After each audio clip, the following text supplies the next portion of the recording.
సమూయేలు మొదటి గ్రంథము 17వ అధ్యాయము. ఫిలిష్తీయులు తమ సైన్యములను యుద్ధమునకు సమకూర్చి యూదా దేశములోని సోకోలో కూడి ఎఫెస్దమ్మీము దగ్గర సోకోకును అజేకాకును మధ్యను దిగియుండగా సౌలును ఇశ్రాయేలీయులను కూడి వచ్చి ఏలా లోయలో దిగి ఫిలిష్తీయులకెదురుగా యుద్ధ పంక్తులు తీర్చిరి. ఫిలిష్తీయులు ఆ తట్టు పర్వతము మీదను ఇశ్రాయేలీల ఈ తట్టు పర్వతము మీదను నిలిచియుండగా ఉభయుల మధ్యను ఒక లోయయుండెను. గాతువాడైన గొల్యాతు అను శూరుడొకడు ఫిలిష్తీయుల దండులో నుండి బయలుదేరుచుండెను.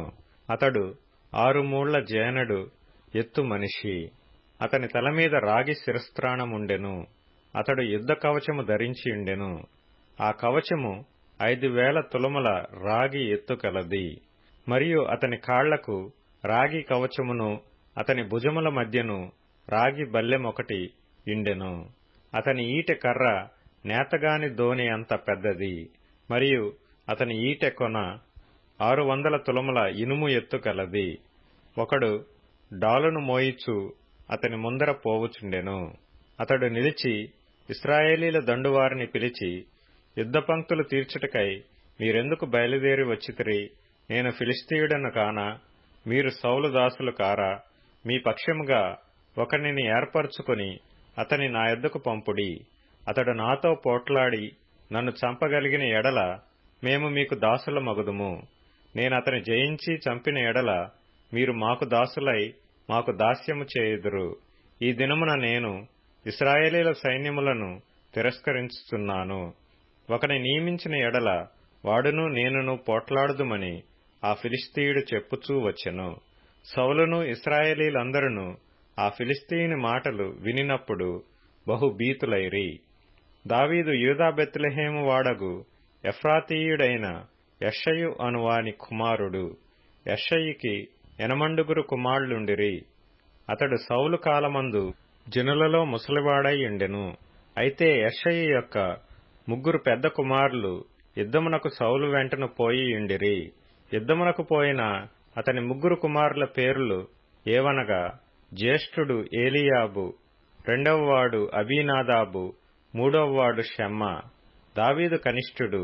పెద్దవారైన 3 సౌలు వెంటను పోయియుండిరి గాని దావీదు బెత్లెహేములో తన తండ్రి గొర్రెలను మేపుచూ సౌలునొద్దకు తిరిగి పోవుచూ వచ్చుచూ నుండెను. ఆ ఫిలిష్తీయుడు ఉదయమునను సాయంత్రమునను బయలుదేరుచు 40 దినములు తన్ను తాను అగుపరుచుకొనుచూ వచ్చెను.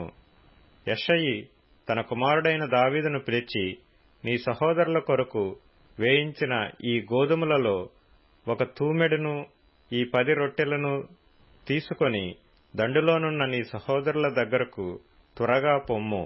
మరియు ఈ 10 జున్నుగడ్డలు తీసుకొని పోయి వారి సహస్రాధిపతికిమ్ము. నీ సహోదరులు క్షేమముగా నున్నారో లేదో సంగతి తెలుసుకొని వారి యొద్ద నుండి ఆనవాలొకటి తీసుకొని రమ్మని చెప్పి పంపివేశెను. సౌలును వారును ఇశ్రాయేలీలందరూ ఏలా లోయలో ఫిలిష్తీయులతో యుద్ధము చేయుచుండగా దావీదు ఉదయమున లేచి ఒక కాపరికి గొర్రెలను అప్పగించి ఆ వస్తువులను తీసుకొని యెషయి తనకిచ్చిన ఆజ్ఞ చొప్పున ప్రయాణమైపోయెను. అయితే అతడు కందకమునకు వచ్చునప్పటికి వారును వీరును పంక్తులుగా తీరి జయము జయమని అరచుచు యుద్ధమునకు సాగుచుండిరి.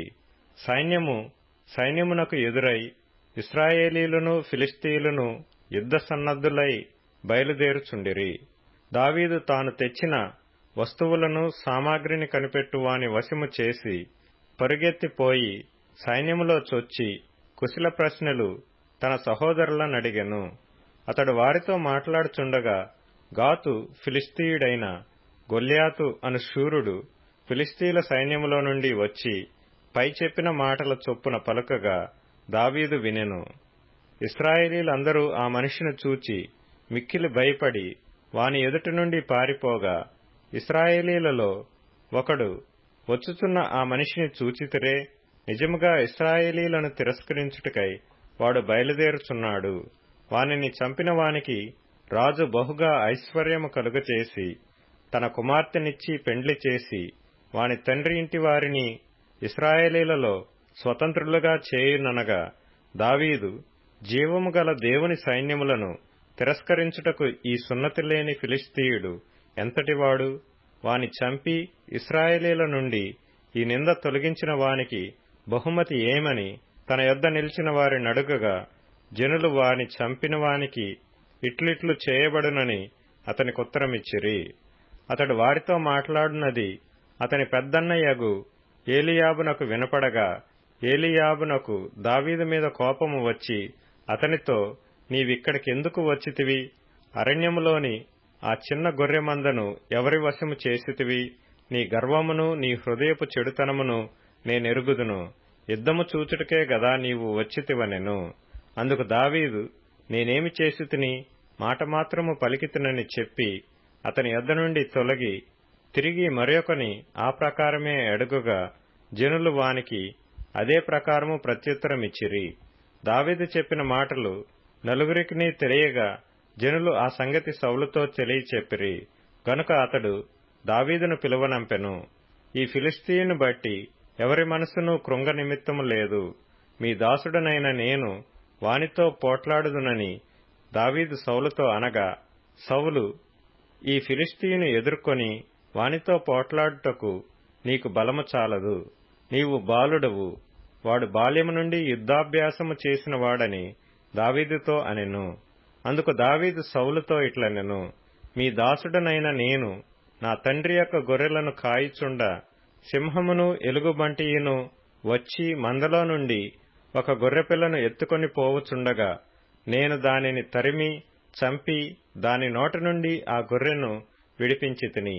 అది నా మీదికి రాగా దాని గడ్డము పట్టుకొని దానిని కొట్టి చంపితిని. మీ దాసుడనైన నేను ఆ సింహమును ఎలుగుబంటిని చంపితినే.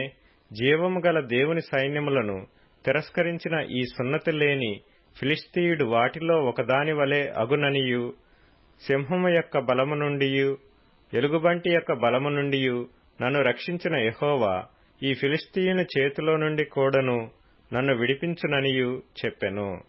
అందుకు సౌలు, పొమ్ము, యెహోవా నీకు తోడుగా నుండునుగాక అని దావీదుతో అనెను. పిమ్మట సౌలు తన యుద్ధ వస్త్రములను దావీదునకు ధరింపచేసి రాగి శిరస్త్రాణమొకటి అతనికి కట్టి యుద్ధ కవచము తొడిగించెను. ఈ సామాగ్రి దావీదునకు వాడుక లేదు గనుక తాను తొడిగిన వాటిపైన కత్తి కట్టుకొని వెళ్లకలిగినది లేనిది చూసుకొనిన తరువాత దావీదు, ఇవి నాకు వాడుక లేదు, వీటితో నేను వెళ్లలేనని సౌలుతో చెప్పి వాటిని తీసివేసి తన కర్ర చేత పట్టుకొని ఏటిలోయలో నుండి 5 నున్నని రాళ్లను ఏరుకొని తన యొద్దనున్న చిక్కములో నుంచుకొని వడిసెల చేత పట్టుకొని ఆ ఫిలిష్తీయుని చేరువకు పోయెను. డాలుమోయువాడు తనకు ముందు నడవగా ఆ ఫిలిష్తీయుడు బయలుదేరి దావీదు దగ్గరకు వచ్చి చుట్టూ పారచూచి దావీదును కనుగొని అతడు బాలుడై ఎర్రటివాడును రూపసీయునై ఇండుట చూచి అతని తృణీకరించెను. ఫిలిష్తీయుడు కర్ర తీసుకొని, నీవు నా మీదకి వచ్చుచున్నావే, నేను కుక్కనా అని దావీదుతో చెప్పి తన దేవతల పేరట దావీదును శపించెను. నా దగ్గరకు రమ్ము, నీ మాంసమును ఆకాశ పక్షులకును భూమృగములకును ఇచ్చివేతునని ఆ ఫిలిష్తీయుడు దావీదుతో అనగా, దావీదు, నీవు కత్తియు ఈటెయు బల్లెమును ధరించుకొని నా మీదకి వచ్చుచున్నావు. అయితే నీవు తిరస్కరించిన ఇశ్రాయేలీల సైన్యములకధిపతియగు యెహోవా పేరట నేను నీ మీదికి వచ్చుచున్నాను. ఈ దినమున యెహోవా నిన్ను నా చేతికి అప్పగించును. నేను నిన్ను చంపి నీ తల తెగవేతును.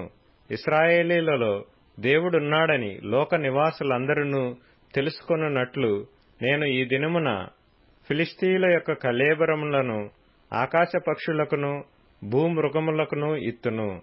అప్పుడు యెహోవా కత్తి చేతను ఈటి చేతను రక్షించువాడు కాడని ఈ దండువారందరూ తెలుసుకొందురు. యుద్ధము యెహోవాదే, ఆయన మిమ్మును మా చేతికి అప్పగించునని చెప్పెను. ఆ ఫిలిష్తీయుడు లేచి దావీదును కలియుటకై అతనికి ఎదురు పోగా దావీదు వానిని ఎదుర్కొనుటకు సైన్యము తట్టు త్వరగా పరిగెత్తుకొని పోయి తన సంచిలో చెయ్యి వేసి అందులో నుండి రాయి ఒకటి తీసి వడిసెలతో విసరి ఆ ఫిలిష్తీయుని నుదుట కొట్టెను. ఆ రాయి వాని నుదుట చొచ్చినందున వాడు నేలను బోర్లపడెను. దావీదు ఫిలిష్తీయుని కంటే బలాఢ్యుడై ఖడ్గము లేకయే వడిసెలతోనూ రాతితోనూ ఆ ఫిలిష్తీయుని కొట్టి చంపెను. వాడు బోర్ల పడగా దావీదు పరిగెత్తిపోయి ఫిలిష్తీయుని మీద నిలుచుండి వాని కత్తి వరదూసి దానితో వాని చంపి వాని తలను తెగవేసెను.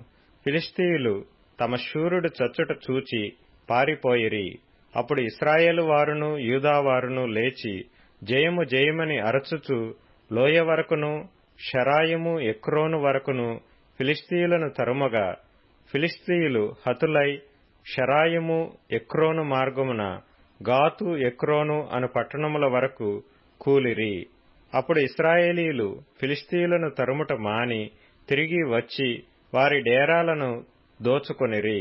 అయితే దావీదు ఆ ఫిలిష్తీయుని ఆయుధములను తన డేరాలో ఉంచుకొని అతని తలను తీసుకొని యెరూషలేమునకు వచ్చెను. సౌలు దావీదు ఫిలిష్తీయునికి ఎదురుగా పోవుట చూచినప్పుడు తన సైన్యాధిపతి అయిన అబ్నేరును పిలిచి, అబ్నేరు, ఈ యవనుడు ఎవని కుమారుడని అడుగగా అబ్నేరు, రాజా, నీ ప్రాణము తోడు నాకు తెలియదనెను. అందుకు రాజు, ఈ పడుచువాడు ఎవని కుమారుడో అడిగి తెలుసుకొమ్మని అతనికి ఆజ్ఞ ఇచ్చెను. దావీదు ఫిలిష్తీయుని చంపి తిరిగి వచ్చినప్పుడు అబ్నేరు అతని పిలుచుకొని పోయి ఫిలిష్తీయుని తల చేతనుండగా అతని సౌలు దగ్గరకు తోడుకొని వచ్చెను. సౌలు అతనిని చూచి, చిన్నవాడా, నీవెవని కుమారుడువని అడుగగా దావీదు, నేను బెత్లెహేమీయుడైన యెషయి అను నీ దాసుని కుమారుడనని ప్రత్యుత్తరమిచ్చెను.